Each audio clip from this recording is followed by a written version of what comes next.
Une vie extraterrestre juste à côté de nous, des aliens sur la Lune. C'est ce que pense un professeur renommé de Harvard.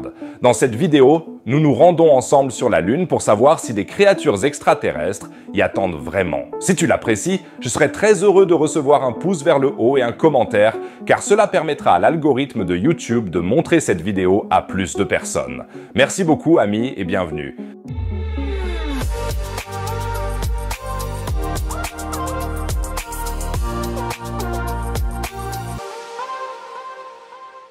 Le professeur de Harvard, Avi Loeb, se fait souvent remarquer par ses théories très intéressantes sur les extraterrestres. Il est par exemple le plus grand défenseur de l'idée que l'astéroïde interstellaire Oumuamua n'était pas une pierre ordinaire terrestre. Le passage d'Oumuamua dans notre système solaire en 2017 a été une véritable première, car c'était le premier objet de notre système solaire à être clairement identifié comme interstellaire, c'est-à-dire provenant d'un autre système stellaire.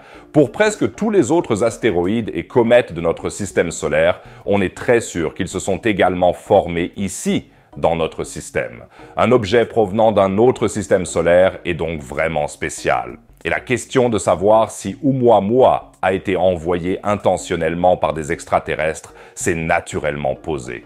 Il n'y a pas encore de preuves tangibles, mais Avi Loeb maintient sa théorie. Dis-moi ce que tu en penses. Oumuamua était-il une technologie extraterrestre ou juste un astéroïde normal ?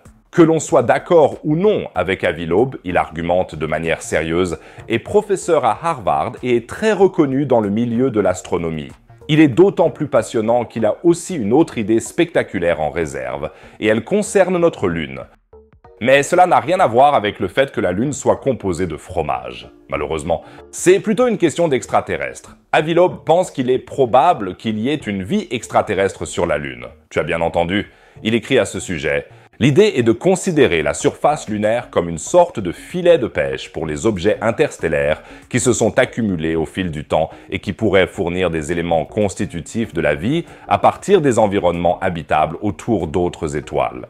À première vue, on n'associerait pas forcément notre Lune à la vie. La Lune n'a pas d'atmosphère, les températures sont extrêmes et la surface ne contient en principe que de la poussière lunaire appelée régolithe. Mais ce sont justement ces caractéristiques austères qui pourraient la prédestiner à contenir des traces de vie extraterrestre. En effet, l'absence d'atmosphère lunaire garantit que les substances qui atteignent la Lune depuis les profondeurs de l'espace pourraient atterrir sur la surface lunaire sans se consumer. Imagine que la raison pour laquelle nous voyons des étoiles filantes sur la Terre est que les petits cailloux de l'espace se consument par frottement dans l'atmosphère. Cela n'est pas possible sur la Lune, faute d'atmosphère. De plus, la Lune est, pour autant que nous le sachions, largement inactive sur le plan géologique. Pas de volcan, pas de tremblement de terre. Donc un terrain à bâtir parfait, appelle déjà ton agent immobilier de confiance, et cela signifie que les particules déposées à sa surface sont conservées et ne se mélangent pas avec l'intérieur profond de la Lune. Il n'y a donc pas de mélange de sédiments. La Lune est donc un peu comme une boîte aux lettres cosmique qui, au cours des derniers milliards d'années, a recueilli de manière fiable le courrier de l'espace et continue de le stocker pour nous. Mais nous, les humains, n'avons pas été particulièrement reconnaissants et nous n'avons jamais vidé le courrier. Quel genre de courrier mystérieux la Lune peut-elle bien nous réserver depuis l'univers? Ah, c'est clair, un rappel. Pourtant, les dépôts sur la Lune pourraient être très intéressants. Pensons à Oumuamua, par exemple.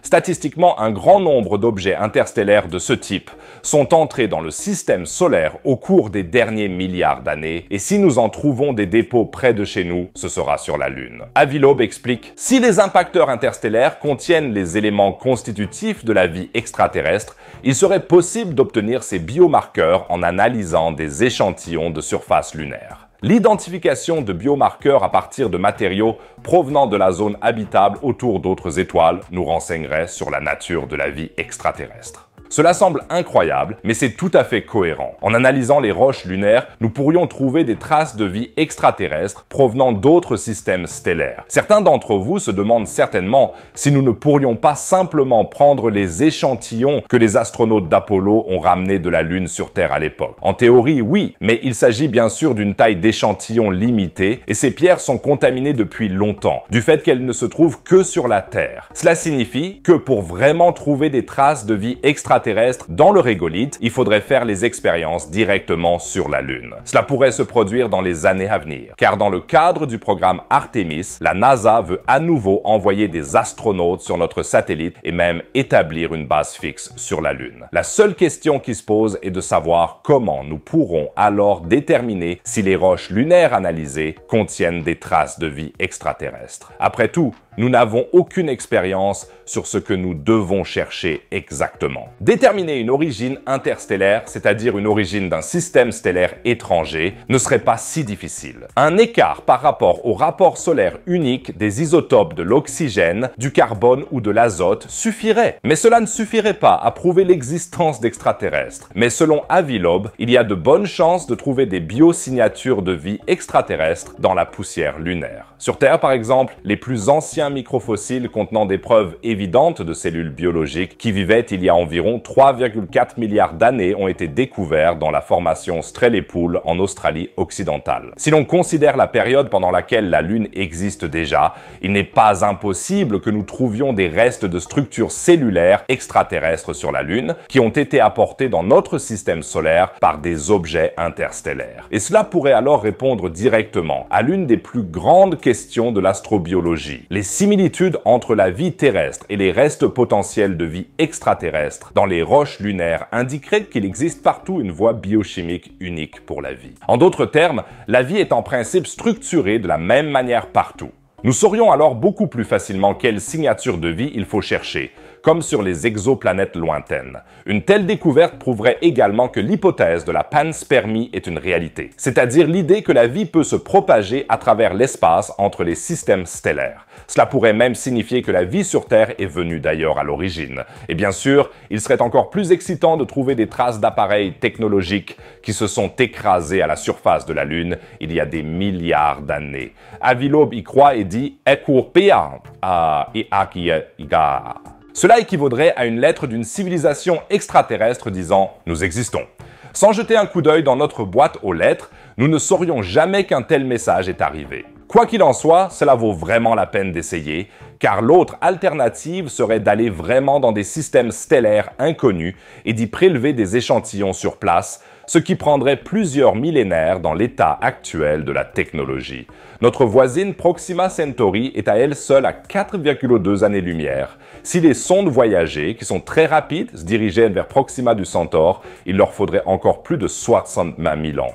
Si la théorie de Loeb est correcte, la Lune est donc notre meilleure chance de découvrir des traces de vie extraterrestre. Je serais curieux de savoir ce que tu penses de cette idée. Peut-on trouver des preuves de vie extraterrestre sur la Lune? Est-ce que Loeb a raison ou est-ce que tu penses que c'est une idée complètement stupide? N'hésite pas à me le dire dans les commentaires.